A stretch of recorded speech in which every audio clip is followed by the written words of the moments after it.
एक गांव में एक बहुत धनी किसान रहता था। उसके पास अच्छी खासी ज़मीन जायदाद थी। खेती-बाड़ी की खूब अच्छी जानकारी थी, इसलिए फसल भी अच्छी होती थी।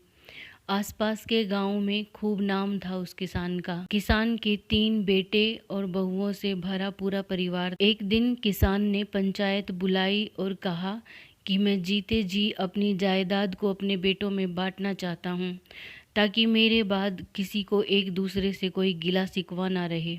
मैं आप सबकी राय लेना चाहता हूँ कि मुझे किस तरह से बंटवारा करना चाहिए। इतना कहकर किसान चुप हो गया। फिर सबने एक एक करके बोलना शुरू किया। किसी ने कहा बड़े बेटे को ये खेत दे दो, किसी ने कहा मंझले बेटे को वो खेत दे दो, छोटे बेटे को वहाँ की ज़मीन दे दो, बड़े बेटे को वहाँ की ज़मीन दे दो। सब अपनी अपनी राय देने लगे। सब चीज़ों का बंटवारा हो गया तो अब बचा था घर।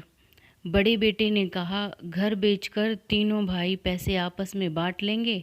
माँ और पिताजी को 4-4 महीने बारी बारी हम तीनों अपने घर में रख लेंगे।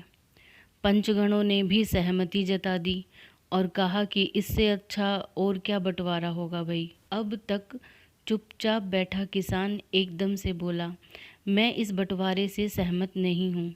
खेत और ज़मीन तक तो ठीक है, लेकिन घर मैंने बनाया है।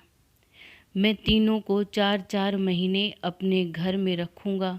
ये आराम से रहें, खाएं पिएं। 4 महीने के अलावा इनको कहाँ कैसे रहना है, उसके लिए ये खुद सोचें। उसमें मेरी कोई दखलंदाजी नहीं होगी। अब ये आपस में बात कर लें कि अगले 4 महीने कौन मेरे घर में रहने वाला है। बाकी 2 अपना कहीं भी बंदोबस्त करें।